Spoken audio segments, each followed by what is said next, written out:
गंगा, भगवान को गंगा के बारे में बता रहे हैं, ये गंगा है। और केवल गंगा के बारे में नहीं बता रहे, थोड़ा ध्यान से सुनना। विश्वामित्र ने इतनी लंबी गाथा सुना दी गंगा की।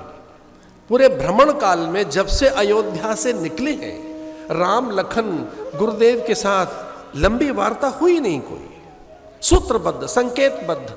लेकिन यहां तो विश्वामित्र थम ही नहीं रहे, बस गंगा की महिमा बताए जा रहे हैं। गंगा है कौन, गंगा आई कहां से, ये किस निमित्त धारा पर है। भगवान में भी कुतूहल पैदा हो गया ये जानकर। विश्वामित्र ने कहा कि आपको ये नहीं पता ये गंगा हिमवान की पुत्री है, और इसकी छोटी बहन है उमा, वो उसका पति महादेव है, वे उसकी बड़ी बहन है। ये हिमवान की, शैलेंद्र की, मैना की पुत्री है ये गंगा। गंगा मैना पुत्री, पर्वतराज कन्याएं। हाँ, तो फिर उनकी एक कन्या उमा, और ये कहां चली गई, बोले देव इनको ले गए। इनकी सामर्थ्य देखकर, दिव्यता देखकर, अपूर्व अलौकिक इनके गुण देखकर कि धरती पर ऐसे गुण किसी के हैं नहीं, इनका दुरुपयोग ना हो जाए, इसका सही समय पे सदुपयोग हो।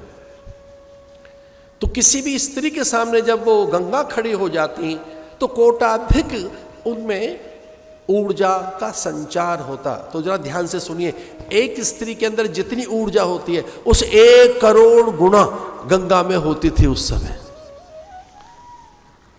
इसलिए भी कि किसी स्त्री को ईर्ष्या न हो जाए, न्यूनता अनुभव न हो, अपमान अनुभव न हो, छोटा न लगे।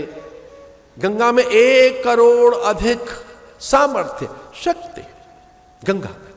तो हिमवान की पुत्री 2, एक उमा सबसे छोटी भगवान महादेव की अर्धांगिनी बनी, और ये सबसे बड़ी गंगा जी। देवसत्ता उतर कर आई धरा पर, और उन्होंने कहा कि पता नहीं ऐसा क्यों हो गया है, इतनी सामर्थ्य की स्त्री पैदा तो नहीं हो सकती, और अगर ये हो गई है तो यहां से ले चलो इसे, इसका धरती पर रहना उचित नहीं। तो गंगा को स्वर्ग में ले जाया गया, गंगा स्वर्ग में चली गई। अब वो पूरी कथा सुनाते हैं कि सगर पुत्र आपके पुरखों को तारने के लिए गंगा धरती पर कैसे आई। कवि सुदुम्न सरियाती नभग नाभाग अम्बरीश, ये इक्ष्वाकु वंश परंपरा के प्रतापी सम्राटों में सगर, और फिर उनके ये दिलीप, अंशुमान, भागीरथ कैसे गंगा लेकर आए। उन्हीं में फिर अज और आपके पिता दशरथ, और ये गंगा। गंगा क्या है भाई,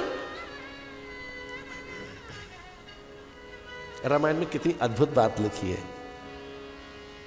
और गुरुदेव के मुंह से बात निकल रही है ये, और गुरुजनों के वचन भी कितने कल्याणकारी होते हैं। गंगा पर इतनी लंबी गाथा है, इतनी बड़ी गाथा विश्वामित्र ने किसी के बारे में नहीं सुनाई। थक गए विश्वामित्र सुनाते सुनाते कि और सुन गंगा क्या है।